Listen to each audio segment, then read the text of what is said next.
Assalamualaikum warahmatullahi wabarakatuh. Pada pertemuan kali ini, kita tetap membahas materi bab 4, yaitu gerak lurus. Di mana pada pertemuan sebelumnya, kalian sudah membahas gerak lurus beraturan. Maka dari itu, pada pertemuan hari ini, kita akan membahas materi gerak lurus berubah beraturan atau GLBB. Di mana gerak lurus berubah beraturan atau GLBB yaitu gerak suatu benda pada lintasan lurus dengan kecepatan yang berubah beraturan. GLBB memiliki ciri-ciri yang dimana kecepatan atau V-nya berubah beraturan. Yang kedua, percepatan atau A-nya tetap. Selanjutnya, GLBB juga mempunyai grafik seperti GLB, tetapi berbeda. Di mana grafik GLBB itu terdiri atas 3, di mana grafik A, grafik pertama bisa dilihat grafik hubungan antara percepatan dengan waktu, grafik kedua grafik hubungan antara kecepatan dengan waktu, dan grafik ketiga grafik hubungan antara jarak dan waktu.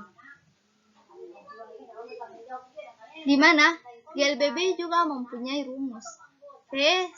Rumus pertamanya adalah V sama dengan V0 plus minus AT. Yang kedua, S sama dengan V0T plus minus 1/2 AT kuadrat. Yang ketiga, V kuadrat sama dengan V0 kuadrat ditambah plus minus 2AS. Di mana S itu adalah jarak dengan satuan meter, V0 yaitu kecepatan awal dengan satuan meter per sekon, V kecepatan akhir dengan satuan meter per sekon, A adalah percepatan satuannya meter per sekon kuadrat, dan T adalah waktu satuannya sekon. Contohnya, mobil yang semula bergerak lurus dengan kecepatan 6 meter per sekon berubah menjadi 18 meter per sekon dalam waktu 3 sekon. Jika mobil itu mengalami percepatan tetap, maka tentukan jarak yang ditempuh dalam selang waktu 2 sekon. Yang pertama, kita harus menuliskan diketahui dan ditanyakan agar lebih mudah untuk menyelesaikan sebuah soal. Yang pertama diketahui adalah V0. V0-nya adalah 6 meter per sekon. Yang kedua, V sama dengan 18 meter per sekon. Waktunya selama 3 sekon.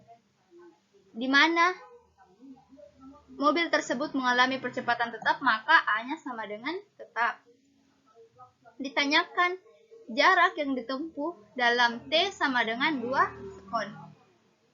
Maka kita menggunakan rumus V sama dengan V0 ditambah AT. Di mana V sama dengan 18, kita substitusi semua nilainya ke dalam rumus. Di mana 18 kurang 6 sama dengan 3A. 18 kurang 6 hasilnya 12 sama dengan 3A. A sama dengan 12 dibagi 3, maka A sama dengan 4 meter per sekon. Di sini kita baru mendapatkan nilai A-nya. Yang ditanyakan adalah nilai jaraknya atau S-nya. Maka selanjutnya kita menggunakan rumus S sama dengan V0T ditambah 1/2 AT pangkat 2. Di mana S sama dengan V0-nya adalah 6, T-nya selama 2 sekon, ditambah 1/2 dikali 4 dikali 2 pangkat 2. 6 kali 2 adalah 12, 4 bagi 2, 2 kali 2 pangkat 2, 4, jadi 2 kali 4 adalah 8. Jadi S-nya sama dengan 12 tambah 8. S sama dengan 20 meter. Jadi jarak yang ditempuh dalam selang waktu 2 sekon adalah 20 meter. Paham sampai di sini? Oke, selanjutnya kita masuk ke gerak jatuh bebas. Gerak jatuh bebas adalah gerak benda yang jatuh dari suatu ketinggian tanpa kecepatan awal di sekitar bumi dan dipengaruhi oleh percepatan gravitasi bumi. Berarti di sini tanpa kecepatan awal, maka V0 sama dengan 0. Karena kecepatan awalnya tidak ada. Rumusnya adalah VT sama dengan GT. VT kuadrat sama dengan 2GH. H sama dengan 1/2 GT kuadrat. Rumus ketiga ini adalah rumus gerak jatuh bebas, di mana VT adalah kecepatan saat T sekon, satuannya meter per sekon. Yang kedua G adalah gravitasi bumi, di mana gravitasi bumi mempunyai nilai yang tetap 9,8 meter per sekon kuadrat. H sama dengan jarak dengan satuan meter. T selang waktu dalam satuan sekon. Selanjutnya, gerak vertikal. Gerak vertikal juga memiliki rumus, di mana dia rumusnya H sama dengan V0T plus minus 1/2 GT kuadrat. V sama dengan V0 plus minus GT. V kuadrat sama dengan V0 kuadrat plus minus 2GH. H max sama dengan V0/2G. Ini rumusnya mereka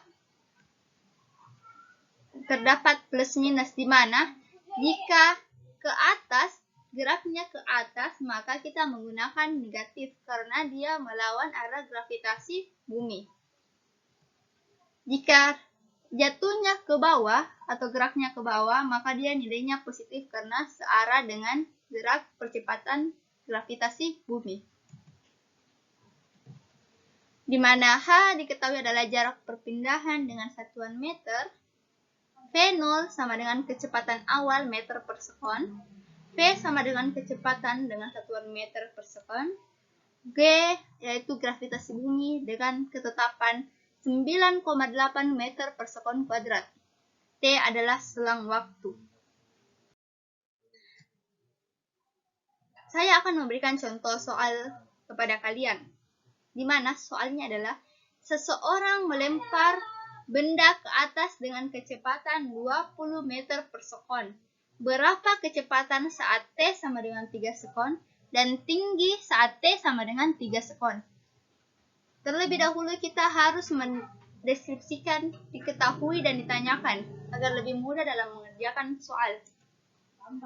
Diketahui V0 atau 20 meter per sekon.